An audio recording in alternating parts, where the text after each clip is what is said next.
I had been planning this solo hiking trip for a long time. Life had been weighing me down, and I needed to get away from everything. My job, the constant noise, and the stress that never seemed to let up. I picked a long trail in Montana that ran through the Bitterroot Mountains. It wasn't a very popular one, and that was exactly why I chose it. I didn't want to see people. I didn't want to talk.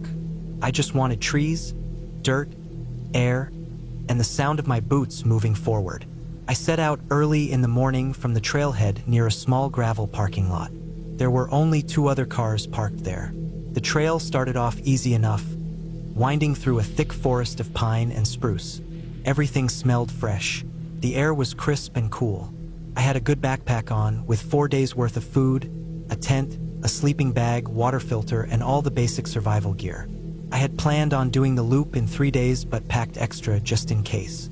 The first few miles were quiet and calming. The sun filtered through the trees and painted golden lines on the dirt. I kept a steady pace and stopped now and then to drink water or check my map. I passed a creek and filled up my bottle. Everything was perfect.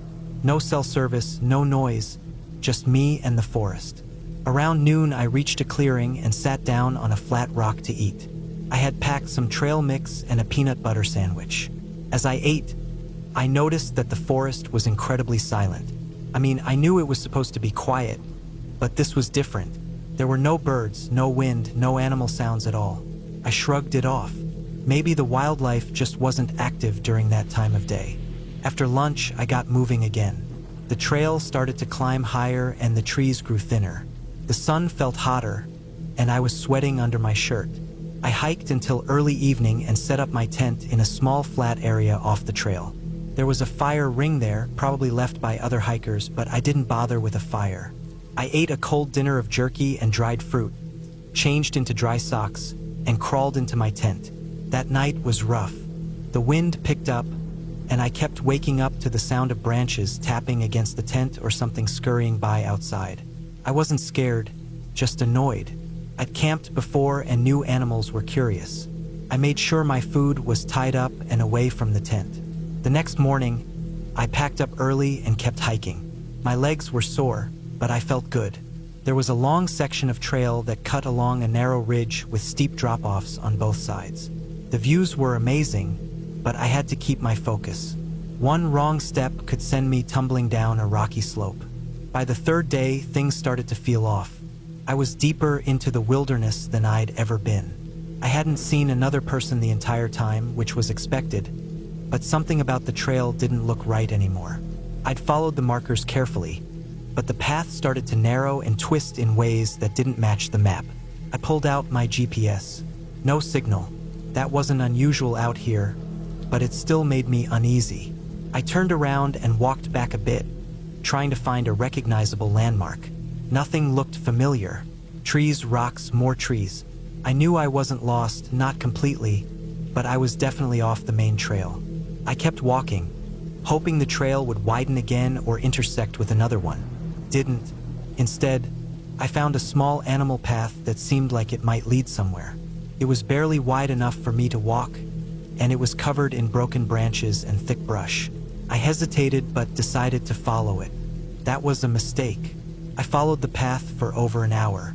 It led me deeper into dense woods. The trees were so thick the sunlight barely reached the ground. The ground was soft with old leaves and moss, and every step made a dull crunch. It was getting colder, too. I looked up and saw that clouds had rolled in, dark and heavy.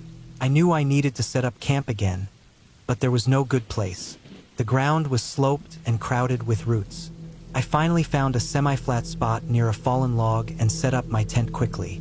I felt a tightness in my chest. Something about the area didn't feel right. I told myself I was just tired. That night, I barely slept. I heard something in the woods, heavy steps, snapping twigs. It wasn't an animal, or if it was, it wasn't a small one. I lay still, barely breathing. The steps would come and go. At one point, I thought they were right outside the tent.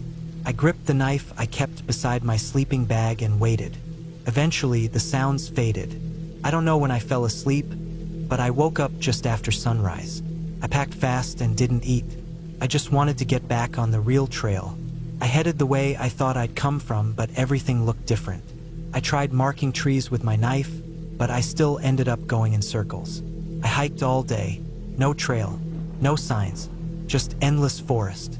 I rationed my water and food, tried to stay calm. The terrain got harder. Steeper hills, thicker brush. I tripped more than once and scraped my hands trying to catch myself. On the 5th day, I ran out of food. I still had water, but not much. I filtered from a stream, but it tasted off. Metallic. I drank anyway. My stomach cramped, but I didn't have a choice. I kept moving. I tried yelling a few times, hoping someone might hear me, but my voice echoed back like the forest was mocking me. By the 6th day, I was losing strength. I felt dizzy. My lips were dry and cracked. My feet were blistered. My socks soaked. I stopped often, just sitting with my head in my hands. I thought about my family. I thought about how stupid I had been to go alone. That afternoon, I heard something, a distant humming sound. I followed it, not sure if I was hallucinating. But then I saw it, a power line, thin and rusted, running between 2 leaning poles. It wasn't much, but it meant people had been here. I followed the line downhill. It took hours, but I finally found a dirt road. Not a real one, more like an old logging road. Still, it was a way out. I walked for what felt like forever, dragging my legs, until I saw a building in the distance. Cabin, maybe, weathered and gray. I got closer and realized it was abandoned. But it didn't matter. I wasn't completely alone anymore. I sat on the porch, leaned against the wall, and let myself cry for the first time in years. Not from fear, but from relief. I stayed there that night. The cabin had no door, just a frame, but it kept the wind off me. I found an old metal bucket and used it to boil stream water over my camp stove. I even found a can of beans in a corner, probably years expired, but I ate it anyway. The next morning, I kept following the road. Around noon, I saw a pickup truck coming toward me. I stood in the middle of the road, waving both arms. The driver stopped. I never got his name. He gave me water and drove me back to town. Took a few days to recover. My legs were swollen, and I had lost almost 10 pounds. But I was okay. I was alive. I never went back to that trail. I still hike, but never alone anymore. I learned that the wilderness doesn't care how experienced you are. One wrong turn, one missed sign, and it can swallow you whole. I had gear, training, and a plan, and I still barely made it out. What scared me the most wasn't the forest. It wasn't the cold or the hunger or even being lost. It was the feeling of being invisible, of screaming for help into the trees and hearing nothing but your own voice bouncing back. Now when I hike, I stay on marked trails. I bring a satellite phone. I leave a full itinerary with someone back home. And I don't try to disappear anymore. I know how easy it is to vanish out there. I was lucky. That's all it was, luck. And I'll never take that for granted again.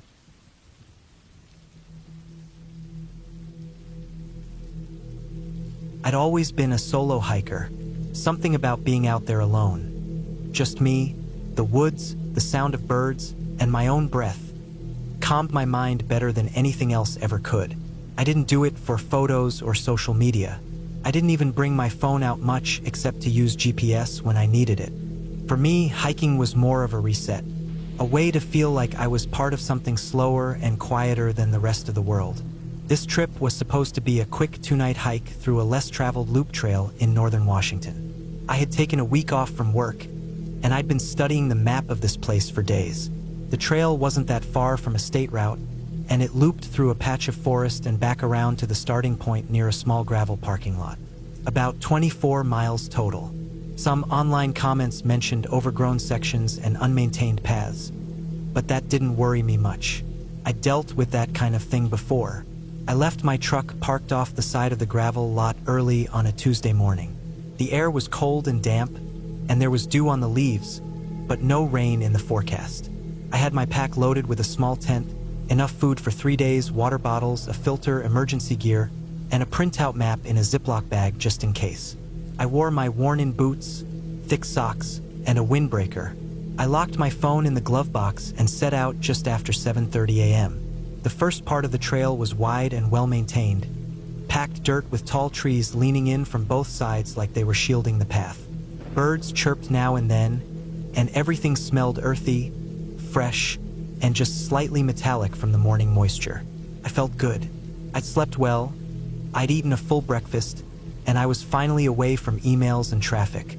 The hike was uneventful for the first several hours. I passed 2 old wooden signs, one saying North Rim Loop, and the other so weathered I could barely read it, though I recognized it from my map. I made decent time, even with a few short breaks. By mid-afternoon, I reached a small clearing where I planned to set up my tent. It wasn't an official campsite, but it was flat and dry, and I could see a small stream nearby to refill water. I filtered enough for the night, ate a simple dinner, and crawled into my tent before dark. That first night was quiet except for some rustling in the distance, probably raccoons or squirrels. I woke up once around 2 a.m., needing to pee, and stood outside the tent under a clear sky full of stars. I could hear the distant sound of water trickling from the stream. No wind, no animals, just stillness. I remember thinking it felt like the kind of silence that only existed far away from people. The next morning, I packed up early. I expected to finish the second half of the loop and get back to my truck by evening the next day. I followed the trail as it wound through denser woods, and that's when things started to change.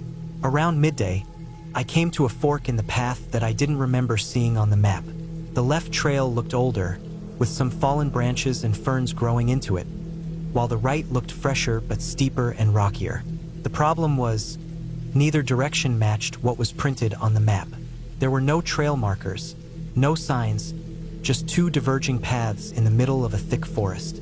I stopped and looked around. I pulled out the paper map, trying to match the terrain. I couldn't figure it out. Maybe I'd taken a wrong turn somewhere earlier?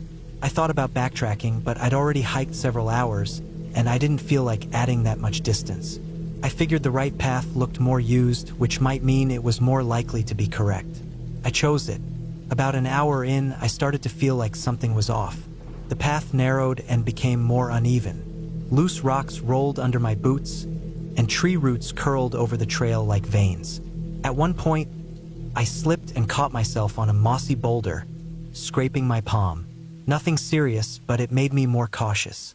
As I hiked further, the trail became even harder to follow. In some places, I couldn't tell if it was still a path or just a natural break in the trees. I kept going, thinking it would loop back eventually. But every ridge I climbed, every turn I took, led me deeper into a part of the forest that didn't feel familiar anymore. By late afternoon, I realized I was lost. I tried to stay calm. I took out the map again and stood still for a long time, trying to orient myself. The sun was starting to lower, so I knew I was heading east or southeast. But the trails on the map didn't help anymore. They didn't match anything I was seeing. No clearings, no old signs, no familiar bends, just thick trees, overgrown bushes, and narrow deer trails that led nowhere. I decided to find a spot to camp and try to figure things out in the morning. I picked a patch of ground between 2 trees, cleared it of sticks, and set up the tent. I ate sparingly. I didn't know how long I'd be out there, and I didn't want to run out of food. That night, I barely slept. I kept waking up to sounds. Twigs snapping, leaves rustling, something moving in the brush. I told myself it was just animals, maybe deer or raccoons again, but it still put me on edge. The third day started with light fog and a heavy feeling in my chest. I couldn't shake the thought that I was way farther off course than I had realized. I tried retracing my steps, but the forest looked completely different in reverse. Landmarks I thought I'd remember weren't there. At one point, I even passed the same twisted tree 3 times in 2 hours. That's when I knew I wasn't just lost. I was walking in circles. Panic started creeping in around the edges. Not all at once, but slowly. My legs ached, my socks were damp, and the bottoms of my feet were starting to blister. I forced myself to stop and rest. I ate half an energy bar and drank filtered water from a stream I'd found. I tried climbing a small ridge to look for a higher vantage point, but the trees were too thick at the top to see anything useful. Just more green and brown in every direction. I stayed there for a long time, sitting on a rock with the map spread out in my lap like it might suddenly make sense. But it didn't. felt like I'd slipped into a part of the forest that wasn't even on the map. Like I'd crossed some invisible border into wilderness that no one had marked. That night, I didn't set up the tent. I was too tired to bother.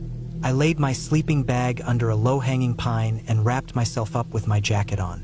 The ground was cold, and I kept waking up every hour. Once, I thought I heard something big moving nearby, maybe a bear or elk, but I didn't see anything when I sat up. I just laid there and listened to my own heartbeat pounding in my ears. By day 4, I was running out of food. I had 1 protein bar, a pack of almonds, and maybe half a bottle of water. I felt lightheaded when I stood up and my knees shook with every step. I kept hiking east, hoping I'd eventually hit a road or at least a river I could follow. I passed a patch of ground that looked like it had once been burned, with charred stumps and blackened soil. I thought maybe it meant I was getting closer to civilization, maybe to a logging area, but it led nowhere. That evening, the rain came. It wasn't heavy at first, just a drizzle, but then it got colder, thicker, and steady. I threw up a quick shelter with my tarp and crawled underneath. Everything I owned was damp, including my sleeping bag.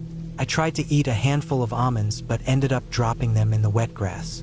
I picked up what I could and chewed them anyway. That night was the worst.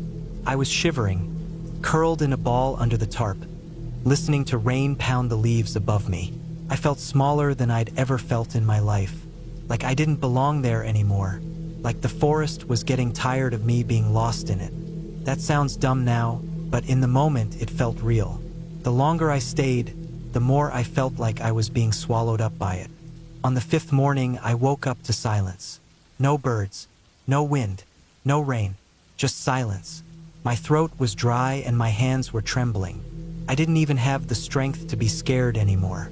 I just started walking again, following the slope of the land downward, hoping it would lead to water or signs of people. And then, by some miracle, I saw a cut in the trees ahead. A line that didn't look natural. I pushed through thick brush and stepped onto a narrow dirt road. Not a hiking trail, a logging road, rutted with old tire tracks and moss, but real, man-made. I dropped to my knees and just sat there for a while, staring at it. I wasn't saved yet, but I wasn't lost anymore either. I followed that road for hours, just kept walking. My legs felt like they were made of wood, and I had to stop every few minutes to rest, but I kept going. Eventually, I came to a metal gate, rusted but still standing. Beyond it was pavement, and parked along that road, maybe 100 feet ahead, was a red pickup truck. I walked toward it, heart pounding, and saw a man kneeling beside the truck bed, sorting tools. I must have looked like hell. Mud-covered, pale, with cracked lips and shaking hands, but he spotted me and stood up fast. I didn't say anything. I just nodded once and he pointed to the back seat. I climbed in without a word. He drove me into town. I didn't speak much. I think he could tell I didn't have the energy. I got dropped off at a ranger station and they handled everything from there. They gave me food, let me call someone, and even tried to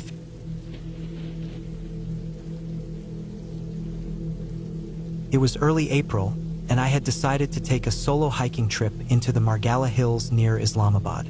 The weather was perfect, cool mornings, warm afternoons, and clear skies. I had been hiking for years, mostly in groups, but this time I wanted solitude.